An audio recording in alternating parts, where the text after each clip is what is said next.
നല്ല ഈസിയും പിന്നെ നല്ല ടേസ്റ്റി ആയിട്ടുള്ള ക്യാരറ്റ് ഹൽവ ഉണ്ടാക്കുന്നതെങ്കിൽ നോക്കാം.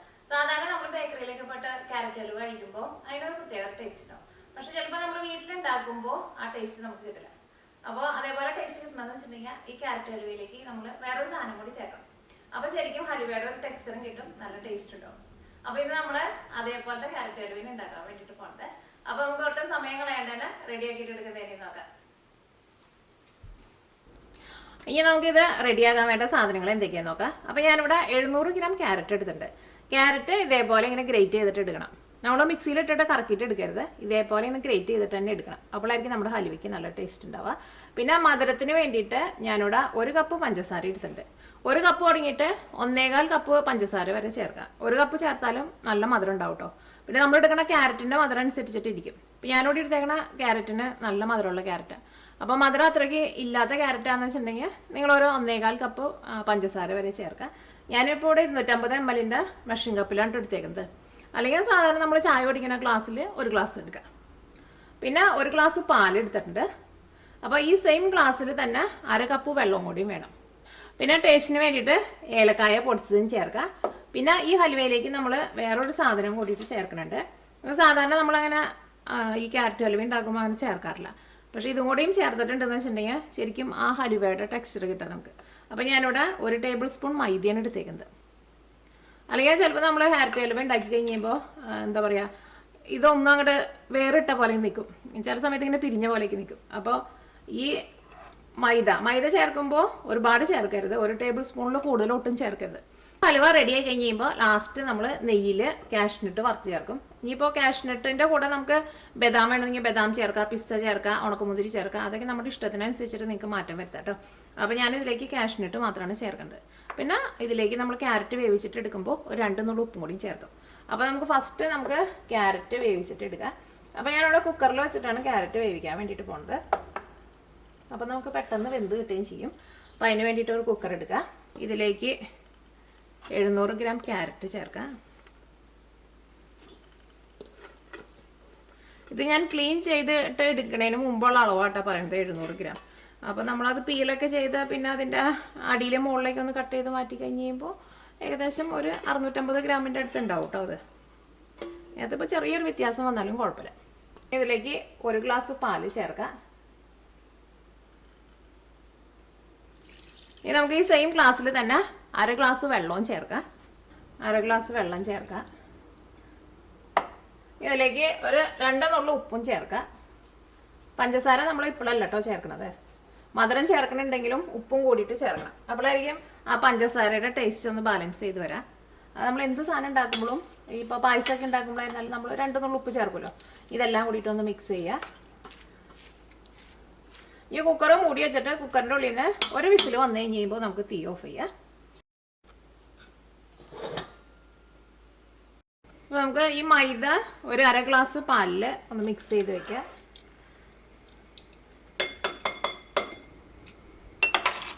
അപ്പോൾ ഞാനിവിടെ 1/2 ഗ്ലാസ് പാലിൽ 1 ടേബിൾ സ്പൂൺ മൈദ എടുത്തിട്ടുണ്ട്. ഈ മൈദ ഇതിനകത്ത് നന്നായിട്ട് മിക്സ് ചെയ്തിട്ട് ഇത് നീക്കി വയ്ക്കുക. ഇത് നമ്മളിപ്പോഴല്ല കേട്ടോ ചേർക്കുന്നത്.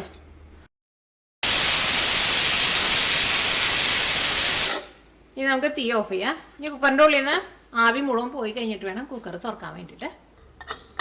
ഇപ്പോൾ കുക്കറിൻ്റെ ഉള്ളിൽ നിന്ന് ആവി മുഴുവനും പോയിട്ടുണ്ട്. ഇനി നമുക്ക് കുക്കർ തുറക്കാം.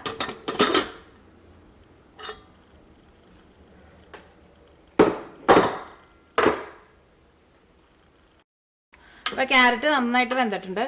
ഇപ്പോൾ നമ്മൾ ഇതിനകത്തേക്ക് ഒഴിച്ചേക്കണ ആ പാലും ഇതിനകത്തുണ്ട്. ഈ പാല് നമുക്കൊന്ന് നന്നായിട്ടൊന്ന് വറ്റിച്ചിട്ട് എടുക്കണം. അപ്പോൾ ഈ പാലിൽ കിടന്നിട്ട് ക്യാരറ്റ് ഒന്നും കൂടി നന്നായിട്ട് വെന്ത് നല്ല സോഫ്റ്റായിട്ട് വരും. അപ്പോൾ അതിന് മുമ്പായിട്ട് നമുക്ക് ഇതിലേക്ക് 1 കപ്പ് പഞ്ചസാര ചേർക്കാം.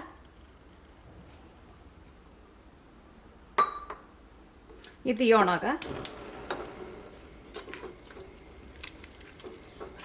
ഇതിലേക്ക് ഞാനിവിടെ 2 ടേബിൾ സ്പൂൺ നെയ്യും കൂടിയിട്ട് ചേർക്കുന്നുണ്ട്. പിന്നെ ലാസ്റ്റ് നമ്മൾ നെയ്യിൽ പിന്നെ കാഷ്നട്ടും വറുത്ത് ചേർക്കുമല്ലോ. അപ്പോൾ നമുക്ക് ഇതിലേക്ക് ഇനി ഇത് നന്നായിട്ട് തിളച്ച് കഴിഞ്ഞിട്ട് ചേർത്താൽ മതി. ഇതിങ്ങനെ എപ്പോഴും ഇളക്കണ്ട, അടിയിൽ പിടിക്കാണ്ടിരിക്കാൻ വേണ്ടിയിട്ട് നോക്കിയാൽ മതി. ഈ നെയ്യ് ഞാനിവിടെ ഉണ്ടാക്കിയ നെയ്യ് കേട്ടോ. ഈ നെയ്യ്ക്ക് നല്ല മണ.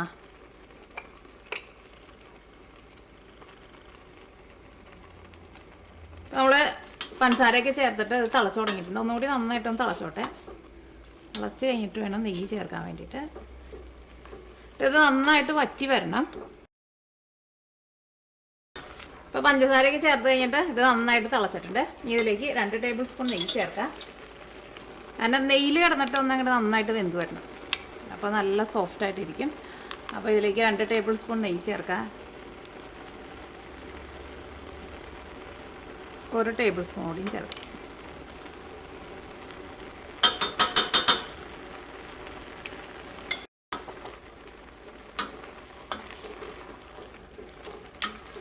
ഇനി അത് പാലൊക്കെ വറ്റിയിട്ട് ഇത് നല്ല ഡ്രൈ ആയിട്ട് വരണം.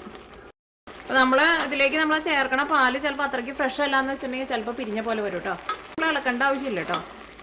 അടിയിൽ പിടിക്കാതിരിക്കാൻ വേണ്ടിയിട്ട് നോക്കിയാൽ മതി. ഇടയ്ക്കൊന്ന് ഇളക്കി കൊടുത്താൽ മതി. അപ്പോൾ ഞാനിതിലേക്ക് ഒരു 3/4 ടേബിൾ സ്പൂണിൻ്റെ അടുത്ത് ഏലക്കായാണ് ചേർക്കണത്. അല്ലെങ്കിൽ ഏലക്കായ നിങ്ങളുടെ ടേസ്റ്റിനനുസരിച്ചിട്ട് ചേർത്ത് കൊടുക്കുക.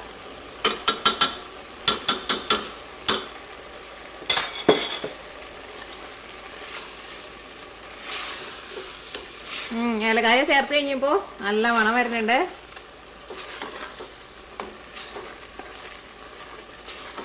ഇനിയിപ്പോൾ നിങ്ങൾ ഇതേപോലെ ആയി കഴിയുമ്പോൾ നിങ്ങൾ ഇതിൻ്റെ ടേസ്റ്റ് നോക്കാം. അപ്പോൾ നിങ്ങൾക്ക് തോന്നാണ് ഇപ്പോൾ മധുരം കുറച്ചും കൂടി വേണമെന്ന് തോന്നുന്നുണ്ടെങ്കിൽ നിങ്ങൾക്ക് അതനുസരിച്ചിട്ട് ഇപ്പോൾ ലാസ്റ്റൊക്കെ ആയിരുന്നാലും പഞ്ചസാര ചേർത്ത് കൊടുത്താലും കുഴപ്പമില്ല കേട്ടോ. ഇപ്പോൾ ഇതൊരു അത്യാവശ്യം നന്നായിട്ട് തിക്കായിട്ട് വന്നിട്ടുണ്ട്. ഒന്നും കൂടി നന്നായിട്ടൊന്ന് തിക്കായിക്കോട്ടെ. നന്നായിട്ട് തിക്കായി കഴിഞ്ഞിട്ട് വേണം നമുക്കിതിലേക്ക് ആ മൈദ മിക്സ് ചെയ്ത് വെച്ചേക്കണ പാല് ചേർക്കാൻ വേണ്ടിയിട്ട്. പിന്നെ ഇത് പാലിൽ കിടന്നിട്ട് നന്നായിട്ട് അങ്ങോട്ട് വറ്റി വരട്ടെ. അപ്പോഴായിരിക്കും നമ്മുടെ ഹൽവയ്ക്ക് നല്ല ടേസ്റ്റ് ഉണ്ടാവുക. കാരണം മൈദ ചേർത്ത് കഴിഞ്ഞിട്ടുണ്ടെങ്കിൽ ഇത് പെട്ടെന്ന് അങ്ങോട്ട് തിക്കാവുമല്ലോ. അപ്പോൾ ഈ പാല് നന്നായിട്ട് അങ്ങോട്ട് വറ്റി ഈ ഹൽവ നല്ല ഡ്രൈ ആയി കഴിഞ്ഞിട്ട് മാത്രം നമുക്ക് നമ്മുടെ മൈദ ചേർത്താൽ മതി.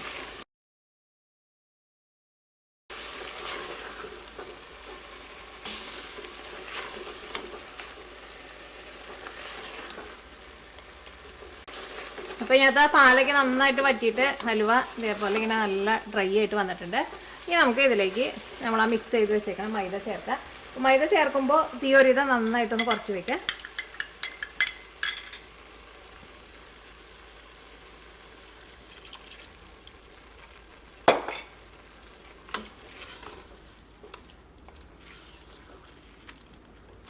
തീ ഒരുപാട് കൂട്ടി വയ്ക്കണ്ട.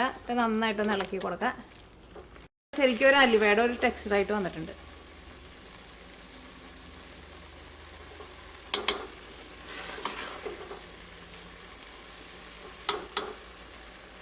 ഇപ്പോൾ ഇത് നന്നായിട്ട് തള വന്ന് തുടങ്ങിയിട്ടുണ്ട്. നന്നായിട്ട് തിളച്ചിട്ടുണ്ട്. ഇപ്പോൾ ഇത് കണ്ട ശരിക്കും നമ്മുടെ ഹൽവയുടെ ഒരു ടെക്സ്ചറായിട്ട് വന്നിട്ടില്ലേ. ഇനി ഇത് നമുക്ക് നീക്കി വയ്ക്കാം. ഇതിലേക്ക് നമുക്ക് കാഷ്നട്ട് വറുത്ത് ചേർക്കാം. അപ്പോൾ നെയ്യ് അത്യാവശ്യം നന്നായിട്ട് ചേർക്കണം കേട്ടോ കാഷ്നട്ട് വറുത്ത് ചേർക്കുമ്പോൾ. അപ്പോൾ ഇത് നമുക്ക് നീക്കി വയ്ക്കാം. അപ്പോൾ അത് വറുത്തെടുക്കാൻ വേണ്ടിയിട്ട് ഒരു പാൻ വെച്ചിട്ട് ചൂടാക്കാം.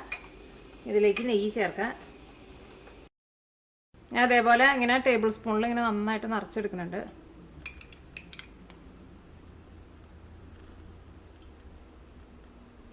കാരണം നെയ്യ് അത്യാവശ്യം നന്നായിട്ട് വേണം. അപ്പോഴൊക്കെ ആയിരിക്കും നമ്മുടെ ഹൽവയ്ക്ക് നല്ല ടേസ്റ്റ് ഉണ്ടാവുക.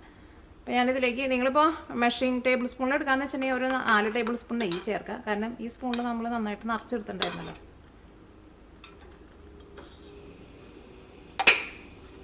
അപ്പോൾ നെയ്യ് നന്നായിട്ട് ചൂടായിട്ടുണ്ട്. ഇതിലേക്ക് കാഷ്നട്ട് ചേർക്കാം.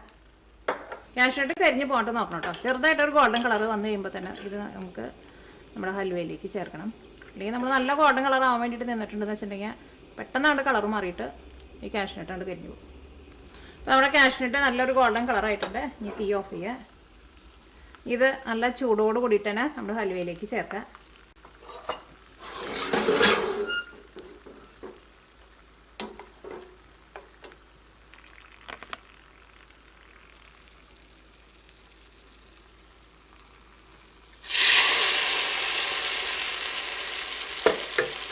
ഇത് ചേർത്ത വഴിക്ക് തന്നെ ഹലുവ നന്നായിട്ട് ഇളക്കാം.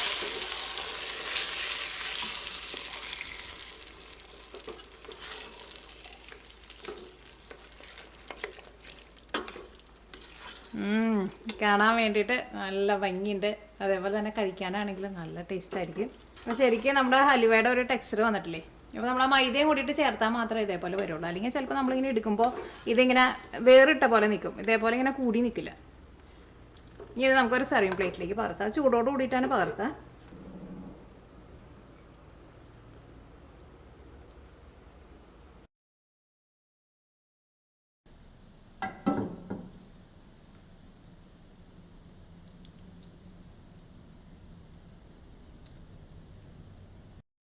അപ്പോൾ നമ്മുടെ ക്യാരറ്റ് ഹൽവ റെഡി ആയിട്ടുണ്ട്. അപ്പോൾ നിങ്ങളെല്ലാവരും ട്രൈ ചെയ്ത് നോക്കുക. റെഡി ആക്കിയിട്ട് എടുക്കാൻ വേണ്ടിയിട്ട് ഒട്ടും പാടില്ല. സാധാരണ നമ്മൾ ഹൽവയ്ക്ക് ഉണ്ടാക്കുമ്പോൾ കുറേ സമയം എടുക്കുമല്ലോ. ഇത് നല്ല ഈസി ആയിട്ട് തന്നെ റെഡി ആക്കിയിട്ട് എടുക്കാൻ വേണ്ടിയിട്ട് പറ്റും. അപ്പോൾ നിങ്ങളെല്ലാവരും ട്രൈ ചെയ്ത് നോക്കുക. അപ്പോൾ ഈ നാളെ നമുക്ക് വേറൊരു പുതിയ റെസിപ്പി ആയിട്ട് വരാം. അപ്പോൾ മിയ കിച്ചൻ്റെ പുതിയ റെസിപ്പികളൊക്കെ ഇടുമ്പോൾ നിങ്ങൾക്ക് അതിൻ്റെ നോട്ടിഫിക്കേഷൻ കിട്ടണമെന്ന് വെച്ചിട്ടുണ്ടെങ്കിൽ മിയ കിച്ചൻ സബ്സ്ക്രൈബ് ചെയ്യാൻ വേണ്ടിയിട്ട് മറക്കരുത്. അപ്പോൾ ഈ നാളെ നമുക്ക് വേറെ റെസിപ്പി ആയിട്ട് വരാം.